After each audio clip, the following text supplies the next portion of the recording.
Сайн бацгаана уу?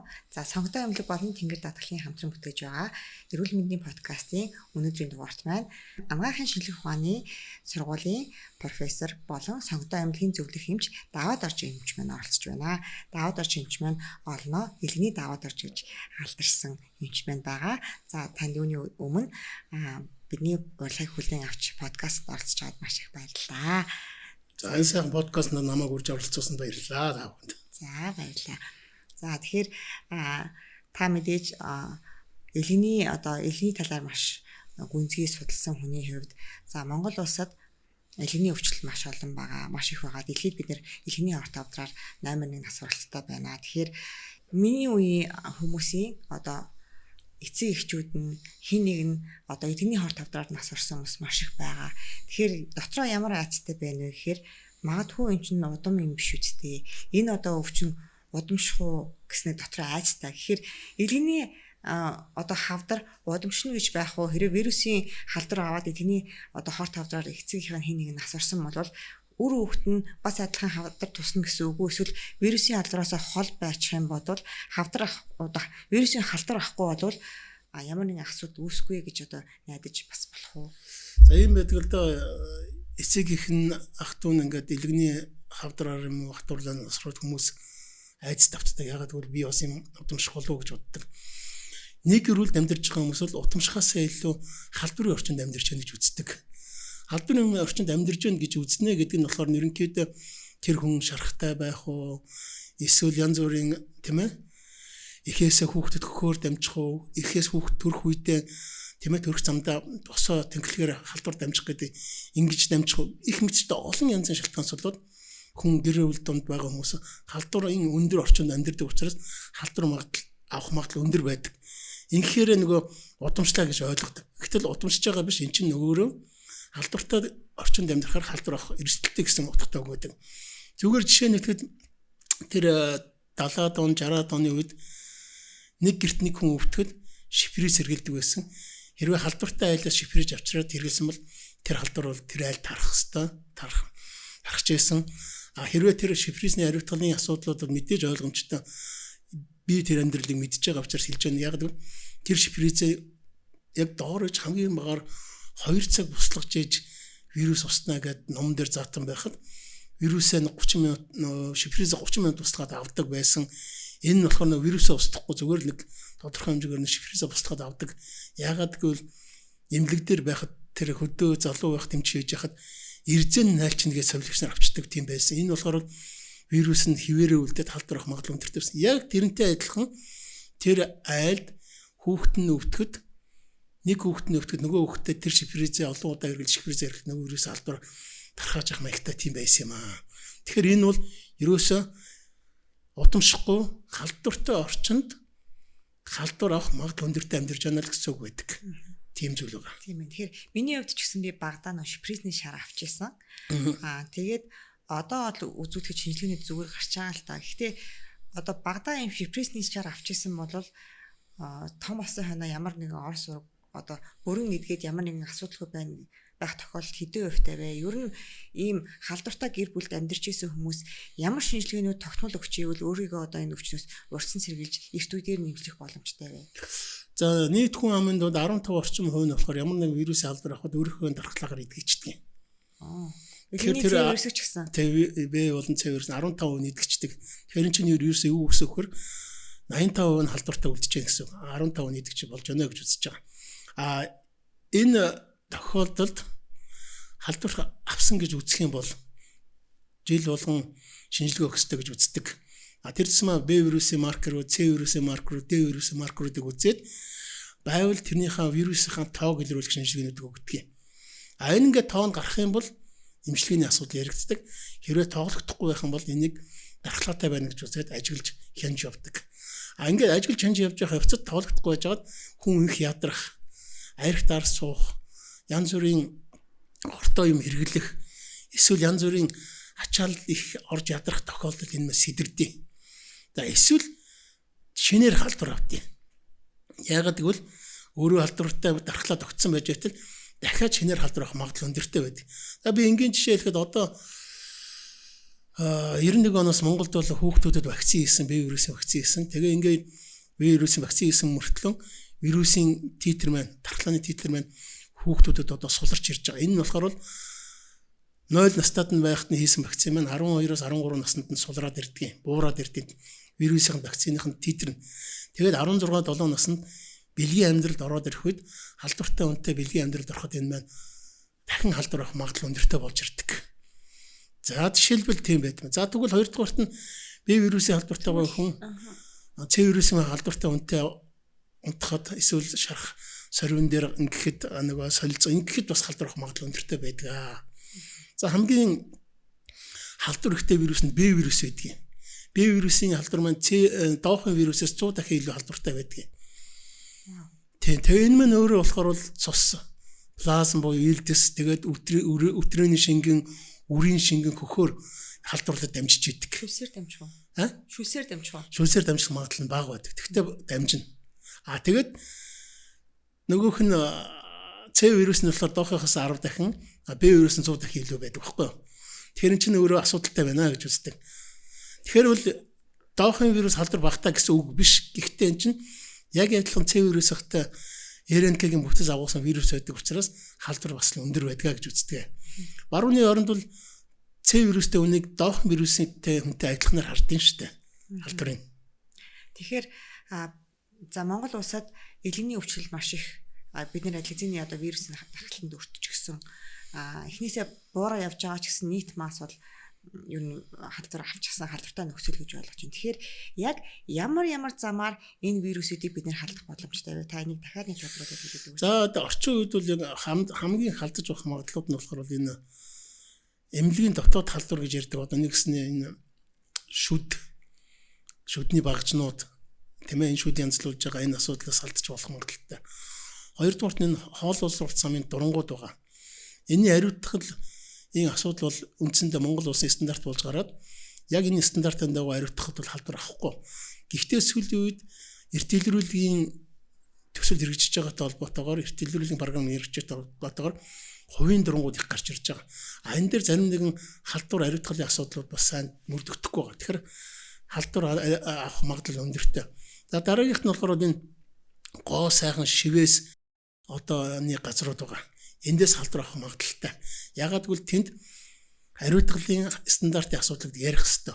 Энэ нь бол ягаад гэвэл аливаа багж тоног төхөөрөмж хэрэглээ нэг удаа их байх нь халдвар эрсдлийг 70-аас 80-90% бууруулж идэг. Энийгс бодох хэрэгтэй байдаг.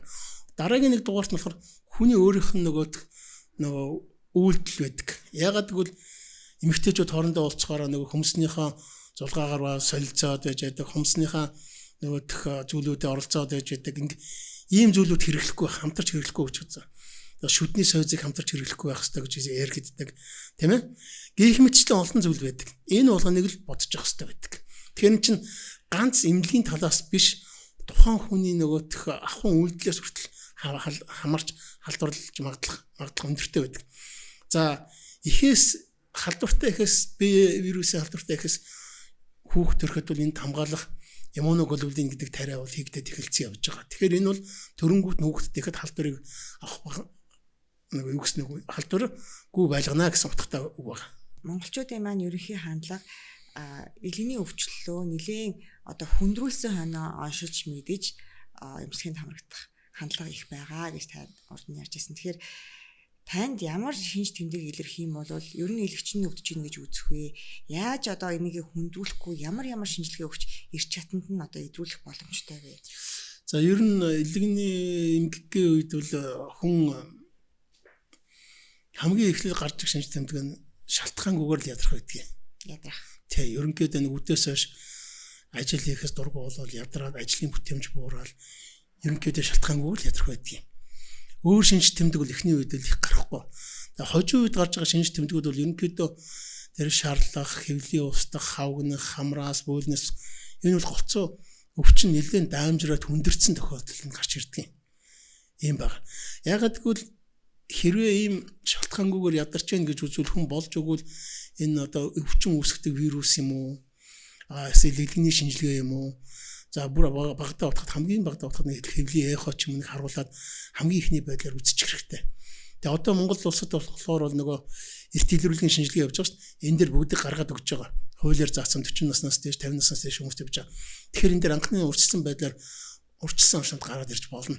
Энэ дээрээс хэрвээ өөрчлөлттэй гараад ирвэл илгэний биохимийн шинжилгээнд өөрчлөлттэй гараад вирусын шинжилгээ өөрчлөлттэй гараад эхо дээр өөрчлөлт гараад ирэх юм бол нарийн мэрэгжлийн дэрцэм хоол уусрах замын эмч хандаж энэ асуудлуудыг шийдвэрлэх хэрэгтэй байдаг. Та элэг шилжүүлэн суулгах үндэсний багийн гишүүн. Тэгэхээр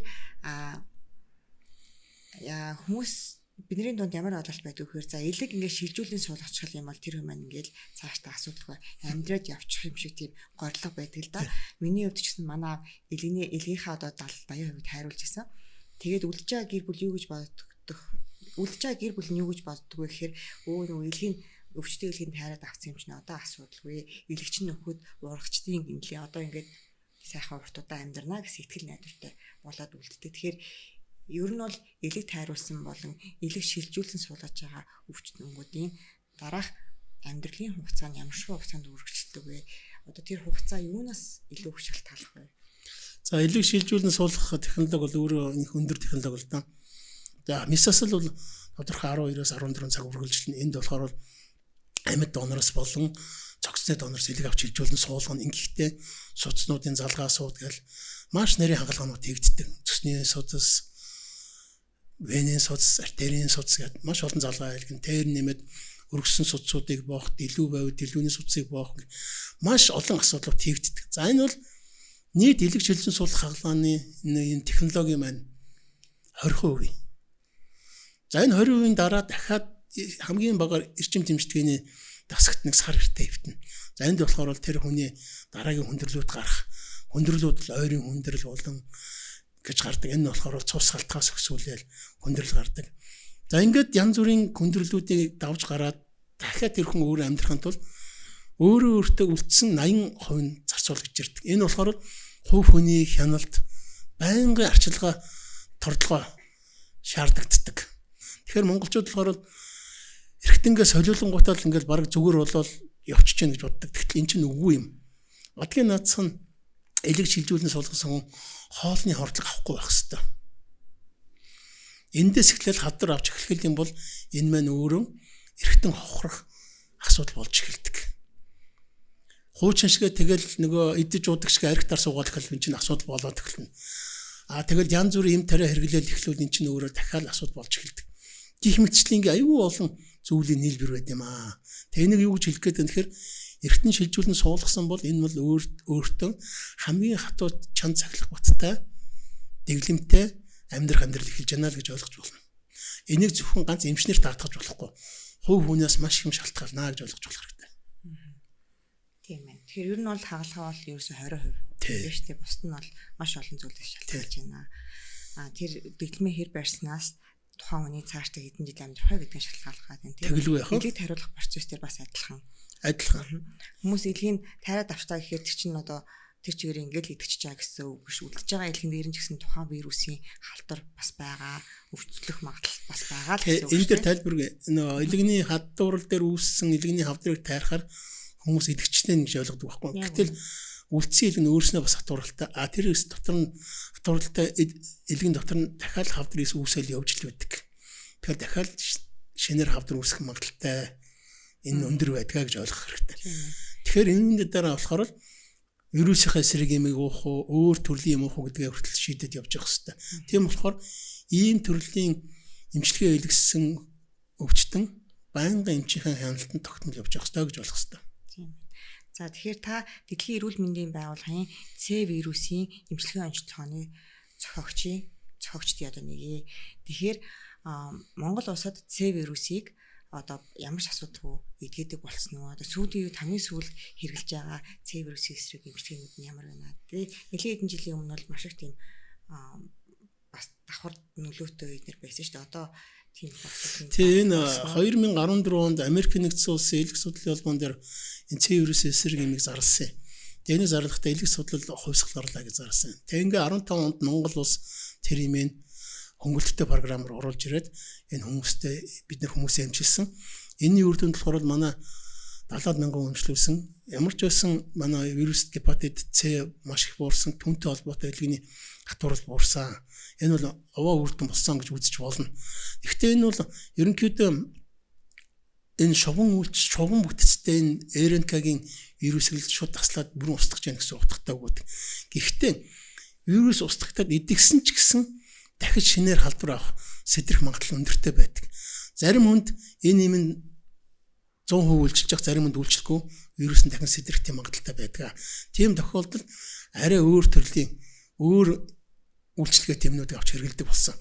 Ерөнхийдөө C вирус бол ерөнхийдөө C вирус эмчилгээ онцлогоо бол нэлээд олон юм гарсан, олон компаниуд юм хийсэн. Ерөнхийдөө бүх талаас нь ер нь устгах бүрэн болцсон. Одоо бол энэ дээр бол харьцангуй 50 байж болно. Ягаад гэвэл энэ мань өөрөө их том эрдэмтдийн 10 жилийн хөдөлмөрийн үр дүнд гарч ирсэн ийм эмчилгээ байгаа. Одоо энэ сарин хамгийн гол нь хэрхэн урьдчилан сэргийлэх вэ гэдэг асуудлыг л ярьж байгаа. Идгсэн ч гэсэн дахин сэдэрч хаалдар авах магадaltaй гэж байгаа. Сэдэрнэ гэдэг нь болохоор бүрэн идгсэн хүмүүсийн хувьд биш.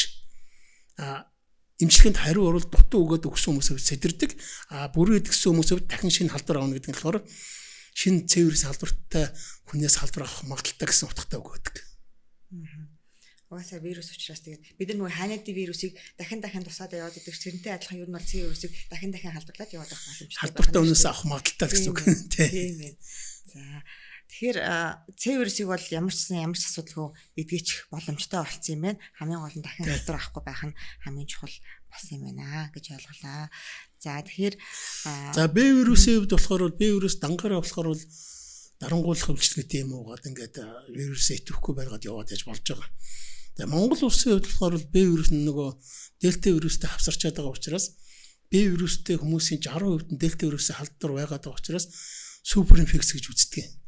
Тэгэхээр энэ мань болохоор элэгний өрөвсөл хатварлыг хурцгаад байдаг. Тийм болохоор хатварлыг маш богино хугацаанд хүргэдэг, хавдарт бас богино хугацаанд хүргэдэг ийм супер инфекц яваад байдаг. Энэ мань жоохон асуудалтай байна. B вирусын эмчилгээний эмнүүд бол ерөнхийдөө дэлхийд нэг л юм одоо ерөнхийдөө Европ болгонд бүртгэгдсэн, Америк бүртгээгүй байгаа. Бүртгэх баг. Энэ бүлээн бүртгэгдэж эмчилгээ байгаа. Энийг одоо халдварт өвчин судлалын төв дээр эрүүл мэндийн яамнаас тусгай ажил болгоод гаргаад тодорхой хүмүүстээр эмчилгээ хийж эхэлж байгаа. За өөр эмнүүдийг бас Америкийн нэгдсэн улсын Стэнфорд их сургууль дээр монголчуудтай хамтарсан судалгаа хийгээд явж байгаа. Энэ 1-2 жилийн дараа бий болох болов гэж харж байгаа. За Америкийн нэгдсэн улсын зарим эмийн компаниуд болон бусад их сургуулиуд, Европын зарим их сургуулиуд дээр болохоор өөр төрлийн эмнүүдийн туршилт хийгдэж явж байгаа. Зарим нэг үр дүнгууд нь гараад явж байгаа. Тэгэл нэг 2 жилийн дараа ч юм уу тэгэл нэг эхний үр дүнгууд гараад эхлэхээр ингээд хэрэглэх баг. Яг гэвэл бүрэн устгах гэсэн тал руу л явж байгаа та эмчилгээнүүд. Тэгэхээр нэг 2 жилийн дараагаас яг адилхан C вирустэйг адилхан эмчилгэхэд бол ямар ч асуудалгүй болох боломжтой байна тий. За тэгтэл энэ дээрс нэмээд юу гарч ирж байгаа. Одоо өөгчлөлт гараад ирж байгаа. Яг үнэ. Өөгчлөлт хүмүүс ч гэсэн тэний өөгчлөлттэй байх боломжтой юм ер нь. Боломжтой. Тодорхой хүмүүс элэгний өөгт байгахтай боломжтой гэдэг нь болохоор ерөнхийдөө янз бүрийн жирэмслэлтийн эсрэг бэлдмэл хэрэглэдэг хүмүүс байж болно. За эсвэл арх уудаг хүмүүс байж болно. За эсвэл их чихэрлэг ундаанууд хэрэглэдэг хүмүүс нь өөгчлөлт яваад байгаа. За биеийн жин ихтэлттэй холбоотой нөгөө бодисын солилцооны шалтгаанд эмгэг гэж ярьд юм. Энтэй холбоотой элэг өөхөлдөг. За дээр нь нэмээд нөгөө архины шалтгаантай элэг өөхөлдөг. Стандарт уултаас илүү их хэмжээтэй ухаар л элэгний өөхчлүүд нэмэгдээд яваад байдаг. Ийм байна. Одоо яг дэлхийн элэг судлалын шинжилгээ ухааны чиглэл бол энэ элэг өөхчлөлт рүү чиглэлсэн байна. Энэ мань яагаад ингэж ийм болчихоо гэдээ үзээд байгаа. Тэгээ ингээд үзээдс чи ерөөсөө сүүлийн 30 жил дэлхийн нийтээр энэ бодисын солилцооны шалтгаантай эмгэг рүү их хандсан юм байна л да. Ингээд ирсэнд хамгийн хөртдөг нь энэ болохоор элэг зүрх судас хоёр үт юм байна. Тэнд л одоо анхаарал хандуулж байгаа да. Бодисын солилцоо яагаад өөрчлөгдөд энэ сүүлийн 30 жил одоо гол шалтгаан юу вэ? За бодисын шалтгаан сүүлийн 30 жил өөрчлөгдөж байгаа шалтгаан нэгдүгээрт нь хоол хүнсний асуудал байгаа. Хоёрдугаарт нь нөгөө хөдөлгөөний асуудал байна. Энэ хоёр л гол байна. Хоол хүнс гэдэг нь бол илүү одоо нүүрс ус, өөх тос, уурга, витамин, электролитүүдийн баланс алдагдсан гэсэн үг. Хөдөлгөөн гэдэг нь болохоор ерөнхийдөө хүмүүс хөдөлгөөнтэй амьдардаг байснаа одоо хөдөлгөөн нь эрс буурцсантай холбоотой. Жишээлбэл шатаар өсдөг байсан бол лифтээр явдаг болсон, бүгд машинтай болсон. За бүр болоо ихэд тийм ээ гэрийнх нь зургатны удирдлага юм уу эсвэл хөшгөний удирдлага, унтраалгын удирдлагатай болчихоор хүн чинь хөдөлгөөнг болчт юм ба шүү дээ. Ингээд ирэхээр нэг хүссэн өсөөг нийтээрээ тархалтанд ороод өгчлөлтөнд ороод ирдэг юм байна. Тэгээ эн чинь одоо бас дэлхийн нийтийн ганц элэгний эмчнэрийн ч биш зүрх судасны эмчнэрийн булчирхайн эмчнэр буюу сахарны эмчнэрийн диабетийн эмчнэрийн гол судалгааны объект болсон байж байна. Манайд ч ялгаа байхгүй тийм болж байна. За тэгэхээр элэг өөхлсөн байна гэж байна. Элэг өөхлөө гэдэг чинь цаашаа ер нь ямар өвчин тусах нь ойлгомжтой гэсэн үг юм бэ? Элэг өөхөл нь эхлээд элэгэнд өөхөн хоримтлал үүснэ. Дараа нь элэгний өөхтөө үрсэл явдгийн. Тэгээд хатуурл үүсдгийн. Тэгээд хавдар үүссөөр тавьчихэлдэг. Тэгэхээр эн чинь өөрөө бас яг нөгөөх вирус гепатит үе шаттай ойролцоол юм явж байна гэсэн үг байна. Тэгээ энэ бол бас одоо энэ 21-р зууны л нэг анхаарал татсан өвчнүүдийн нэг болж байна л да. За өнөөдрийн подкастт орсон маш сонирхолтой мэдээлэл өгсөн танд маш их баярлалаа. Тэгээд танд өөр одоо хийх тийм асуудлууд байна уу? Хүмүүс нэг юм хөдлөөр одоо жишээлбэл нойр бочрохтой холбоотой ч юм уу энэ тал дээр анхааруулад хэлчихмээр юм. Тийм ээ, одоо ер нь Монголд ерөнхийдөө хоол уурах замын өвчнүүд дундаас одоо элэг тэрнээс гадна одоо нойр өвчрөө сүүлийн үед ихсэж байгаа. Энэ болохоор ерөнхийдөө бидний амьдралын хэв маяг хоол ундтай холбоотой гарч ирээд байна. Тэгэхээр энэ дээрээ бас сайхан анхаараач гэж бас хэлмээр байна. Яг гэвэл нойр өвчрөх ч өөрөө бас булчирхал эрхтэн байдаг учраас хавдар болоход бас эрт үед онцлогдохтой их хэцүү байдаг. Болж игэл хожим үед онцлогдох гэдэг учраас энэ талд анхаарад эрт үеийн шинжилгээ онцлогонд орохдоо энэ тал дээр бас анхаарч байгаасаа гэж нэгдүгээрт хэлье. Хоёрдугаарт нь аливаа өвчнийг хөндрүүлэхээс нь өмнө аль болох эрт үе шатанд нь онцлуулах тийм болцоотой болцсон Монгол улс бүх талаар. Тэгэхээр энэ болгоныг хүн болгон анхаарад эрүүл мэндийн боловсруулалтаа нэгдүгээрт дэвшлүүлээд хоёрдугаар болж игэл 40-өөс дээш насныхан жилдээ нэг удаа тэр Монгол улсаас хуулиараа хийж байгаа эрт хэлрүүдийг шинжилгээнд ороод үзүүлээд хэрвээ асуудалтай болох юм бол эрт үедээ эмчилүүлээд явах хэрэгтэй байна гэж бодож байна. За гуравдугаар нь хожим үед орж байгаа тохиолдолд янз бүрийн нөгөөх тан, витамин, янз бүрийн нэмэлтүүд хэрэглэхгүйгээр аль болох мэрэгжлийн эмчтэй сайн хандаад үзүүлээд зөв онцлуулаад яваасаа л гэж хүсэж байна да. За хамгийн сүүлд сайн эмч гэдэг бол миний хаар бол хүндэрсэн үед нь биш хүндрүүлэхгүй ажиллахын төлөө л ажиллаж байгаа эмчийг л сайн эмч гэж хэлэх болов уу гэж бодож байгаа.